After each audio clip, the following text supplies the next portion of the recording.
नमस्कार। आज हम बात करेंगे एसबीआई के स्टॉक्स के बारे में, क्योंकि ये वो स्टॉक्स है जिसके पर ब्रोकरेज हाउसेस की एक के बाद एक रिपोर्ट आ रही है। साथ ही जो टारगेट प्राइस है वो काफ़ी इंटरेस्टिंग है। इंटरेस्टिंग इसलिए है क्योंकि टारगेट प्राइस लगातार बढ़ता जा रहा है और कई ब्रोकरेज हाउस ने इस पर अपना जो बुलिश रवैया है वो कायम रखा है।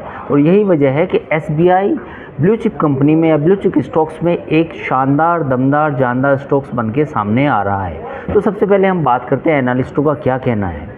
दरअसल 50 में से करीब 12 एनालिस्ट हैं जो मानते हैं कि ये स्टॉक्स करीब 1000 रुपये के पार जा सकता है। और अगर अगले 12 महीनों का नज़रिया रखें तो इस स्टॉक्स में 1000 रुपये से ज़्यादा की तेज़ी हो सकती है। हालांकि आज यानी मंगलवार को इस स्टॉक्स में कुछ आधे % की तेज़ी आई, लेकिन अगर हम मोतीलाल ओसवाल की बात करें तो उन्होंने एसबीआई पे एक नोट जारी किया है जिसमें मोतीलाल ओसवाल ने एसबीआई पर अपनी बाई रेटिंग दी है। साथ ही कहा है कि इस शेयर का टारगेट प्राइस करीब 1015 रुपये हो सकता है। याद होगा आपको कि मोतीलाल ओसवाल ने इससे पहले एक और रिपोर्ट जारी की थी जिसमें इस स्टॉक्स का टारगेट प्राइस 925 रुपये रखा था, लेकिन अब 925 रुपये से बढ़ाकर करीब 1015 रुपये कर दिया है। लेकिन ये केवल मोतीलाल ओसवाल की बात नहीं है। अगर हम बात करें बाकी ब्रोकरेज फर्म्स की, उन्होंने भी अपना टारगेट बढ़ाया है। लेकिन हम एसबीआई के बारे में कुछ आपको बताना चाहेंगे। दरअसल हम अगर इसकी बैलेंस शीट की बात करें तो करीब 62 लाख करोड़ की बैलेंस शीट है।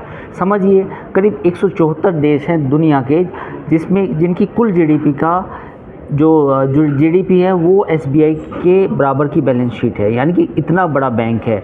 अगर हम एनपीए की बात करें तो पिछले कुछ महीनों में या पिछले कुछ तिमाहियों में बैंक ने अपने एनपीए में भी अच्छी खासी कमी की है। अब हम आपको बताते हैं 12 ब्रोकरेज हाउस की जो रिपोर्ट आई है, जो नोट हैं, उनका क्या नाम है और उनका टारगेट प्राइस क्या है।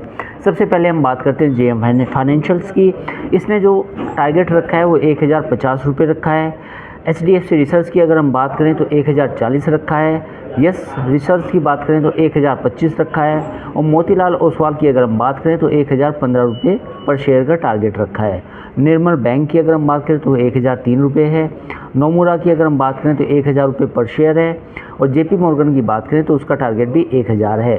सीएलएसए की बात करें तो सीएलएसए का टारगेट भी 1000 है। आईसीआईसीआई डायरेक्ट का टारगेट 1000 है। और अगर हम आशिका स्टॉक ब्रोकिंग की बात करें तो उसका टारगेट भी 1000 है। हैटोंग इंटरनेशनल का टारगेट भी करीब 1000 है और इनक्रेड का टारगेट भी 1000 है। तो ये हमने कुल मिला के आपको 12 ब्रोकरेज हाउस की एक रिपोर्ट बताई। उसमें बताया कि उनका टारगेट प्राइस एसबीआई को लेके क्या है। ज़्यादातर इन ब्रोकरेज हाउस का कहना ये है कि ये स्टॉक्स 1000 रुपये से ऊपर का जाएगा और 1000 रुपये का यानी कि 1000 या उससे ज़्यादा का ही इन्होंने टारगेट रखा है। तो कुल मिला के ज़्यादातर ब्रोकरेज हाउस एसबीआई पे बुलिश हैं। हालांकि हम आपको कोई भी ऐसी सलाह नहीं देते कि आप इस स्टॉक्स में निवेश करें, क्योंकि आप जब भी कोई निर्णय लें तो आप अपने सेबी रजिस्टर्ड सलाहकार की बात को मानें या फिर खुद का ड्यू डिलिजेंस करें। लेकिन फ़िलहाल हमने आपको एक ब्रोकरेज हाउस की रिपोर्ट बताई जो साफ साफ कह रही हैं कि इस स्टॉक्स में दमखम है। तो बिजनेस टुडे बाज़ार पर फ़िलहाल इतना ही। बाकी खबरों के लिए आप देखते रहिए बिजनेस टुडे बाज़ार।